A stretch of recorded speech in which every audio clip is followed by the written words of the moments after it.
Welcome to entertainment. Andhrawala audio function గురించి explain చేయమని NTR fans అడుగుతున్నారు. ఇప్పటికే ఎంతో మంది ఎన్టీఆర్ ఫ్యాన్స్ ఇదే విషయాన్ని ప్రస్తావిస్తూ వచ్చారు. ఎన్టీఆర్ అభిమానులైన రామ్ లక్ష్మణ్, తారక్ ముదిరాజ్, భరత్, శ్రీకాంత్, హర్ష చౌదరి వంటి వారితో పాటు ఎంతో మంది ఎన్టీఆర్ ఫ్యాన్స్ ఆంధ్రవాల ఆడియో ఫంక్షన్ గురించి చెప్పమని అడుగుతున్నారు. వీరితో పాటు అన్ని ప్రాంతాల్లో ఉన్న ఎన్టీఆర్ ఫ్యాన్స్ కోసం ఈ వీడియో చేశాం. సరిగ్గా 22 సంవత్సరాల క్రితం అంటే 2003లో ఆంధ్రవాల ఆడియో ఫంక్షన్ ఫస్ట్ టైం ఒక విలేజ్ లో జరిగింది. ఈ ఆడియో ఫంక్షన్ కోసం ఇండియన్ రైల్వే 10 స్పెషల్ ట్రైన్స్ కేటాయించడం జాతీయ స్థాయిలో ఒక వార్తగా నిలిచింది. ఇంత గ్రాండ్ గా జరుగుతుందంటే ఆ సినిమా హీరో పెద్ద స్టార్ అయి ఉంటాడని నేషనల్ మీడియా భావించింది. దీంతో ఈ ఆడియో ఫంక్షన్ కవర్ చేసేందుకు నేషనల్ మీడియా ప్రతినిధులు సిద్ధమైపోయారు. ఆడియో ఫంక్షన్ జరిగే సమయం కూడా రానే వచ్చింది. నేషనల్ మీడియా ప్రతినిధులు ఆ ఊరు వెళ్లేందుకు బయలుదేరారు. ట్రైన్ లో జర్నీ చేస్తూ ఆ ఊరు గురించి, ఆ హీరో గురించి మీడియా ప్రతినిధులు ప్రయాణికులను ఆరా తీశారు. అతని గురించి ఒక్కో విషయం తెలుస్తూ ఉంటే సింహాద్రి సినిమాలో ఎక్స్రే రిపోర్ట్ చూస్తూ డాక్టర్ షాక్ అవుతూ ఉంటాడు కదా, అలాగే ఆ జర్నలిస్టులు కూడా షాక్ అయ్యి నోరెళ్లు పెట్టారు. ఎన్నో సంవత్సరాల నుంచి ఇండస్ట్రీని వెళుతున్న స్టార్ అనుకుంటే కాదు, ఆ స్టార్ ఇండస్ట్రీకి వచ్చి 2.5 సంవత్సరాలు తెలియటం వారి షాక్ కు కారణం. పైగా అతని వయసు కేవలం 20 సంవత్సరాలని తెలిసి నోరెళ్లు పెట్టారు. ఏంటి 20 ఏళ్ల వయసులో ఇంత ఫాలోయింగా అని ఆ జర్నలిస్టులు అంత కంగు తిన్నారు. ఈ ఇన్సిడెంట్ నిజంగా జరిగింది. ఈ హీరో ఎంటేగా ఎన్టీఆర్ అని, ఆ సినిమా ఆంధ్రవాల అని తెలుగు రాష్ట్రాల్లోని సినిమా ప్రేక్షకులకు ఎవ్వరికైనా అర్థమైపోతుంది.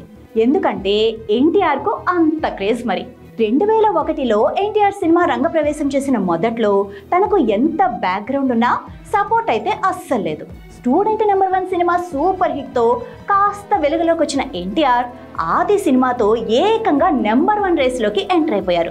అప్పుడు నందమూరి ఫ్యాన్స్ అంతా ఎన్టీఆర్ ను ఓన్ చేసుకున్నారు. అసలు సిసలు ఎన్టీఆర్ వారసుడు వచ్చాడని సంబరాలు కూడా చేసుకున్నారు. ఆ తర్వాత సంవత్సరం అంటే 2003లో సింహాద్రి మూవీ అన్ని చోట్ల ఆల్ టైమ్ రికార్డులు క్రియేట్ చేసి సెన్సేషనల్ హిట్ అవ్వడంతో ఎన్టీఆర్ కు తిరుగులేని సూపర్ స్టార్డమ్ వచ్చింది. సో ఆటోమేటిక్ గా నెక్స్ట్ మూవీపై హై లెవెల్ ఎక్స్పెక్టేషన్స్ ఏర్పడ్డాయి. అదే ఆంధ్రవాల. ఆ సినిమాకి ఇంకా హైప్ తేవాలని producer Dil Raju audio function ను గ్రాండ్ గా ప్లాన్ చేశారు.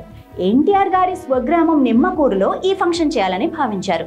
దీనికి తోడు పొలిటికల్ గా తన ప్రభావాన్ని చాటుకోవాలని కొడాలి నాని ఈ ఫంక్షన్ ఇంకా గ్రాండ్నెస్ తీసుకొచ్చారు. 10 రైళ్లు, 100 ఆర్టీసీ ప్రైవేటు బస్సులు ఏర్పాటు చేశారు. సింహాద్రి 150 రోజుల ఫంక్షన్ కూడా అదే వెన్యూలో జరపాలని అనుకున్నారు. అయితే జనాలు అంతలా ఉప్పెనలా వస్తారని ఎవ్వరూ ఊహించలేదు. నిమ్మకూరు జనాభా 2000, అక్కడ ఫంక్షన్ జరిగే సభా స్థలం కెపాసిటీ కేవలం 25,000. కానీ ఉదయానికి ఆ సంఖ్య మించిపోయింది. మధ్యాహ్నానికి గ్రామంలో ఎక్కడ ఖాళీ ప్లేస్ అనేదే లేదు. ఎక్కడ చూసినా జనాలే. సాయంత్రానికి పామరు నుంచి నిమ్మకూరు వరకు లక్షల మంది జనాలు. అంత ట్రాఫిక్ జామ్. పోలీసులు ఏమీ చేయలేమంటూ చేతులెత్తేశారు. బస్సులు, కార్లు, బైకులు ఇలా అన్ని వెహికల్స్ తో రోడ్లన్నీ దాదాపు కిలోమీటర్ల వరకు అస్తవ్యస్తంగా నిండిపోయాయి. సింగర్స్ 6 హీరోయిన్లతో ఒక ప్రోగ్రాం ప్లాన్ చేశారు. కానీ వారంతా ట్రాఫిక్ లో ఇరుక్కుపోవడంతో ఆ ప్రోగ్రాం క్యాన్సిల్ అయిపోయింది. చీఫ్ గెస్ట్ కె రాఘవేంద్రరావు కూడా అదే ట్రాఫిక్ లో ఇరుక్కుపోయారు. ఆయన కూడా ప్రోగ్రామ్ కు సకాలంలో అటెండ్ కాలేకపోయారు. ఎన్టీఆర్ హెలికాప్టర్ లో దిగాడు. ఒక్కసారిగా లక్షల మంది ఫ్యాన్స్ అరుపులతో దిక్కులు పిక్కటిల్లాయి. ఎన్టీఆర్ ను దగ్గరగా చూడటానికి దూసుకొచ్చేశారు. వారిని కంట్రోల్ చేయటం పోలీసులు, ప్రైవేట్ సెక్యూరిటీ వల్ల కాలేదు. ఇక అక్కడి పోలీసులంతా ఎన్టీఆర్ దగ్గరకు వచ్చి త్వరగా వెళ్ళిపోవాలని రిక్వెస్ట్ చేశారు. అయితే ఎన్టీఆర్ కు ఆ జనాలు, ఆ అభిమానాన్ని చూసి నోట మాట రాలేదు. ఎంతో గ్రాండ్ గా ప్లాన్ చేసిన ఆ ఈవెంట్ జస్ట్ అరగంటలో ముగిసింది. ఎన్టీఆర్, కొడాలి నాని మాత్రమే కొన్ని నిమిషాలు ప్రసంగించారు. మిగతా ఏ గెస్ట్ కూడా అవకాశం లేకుండా పోయింది.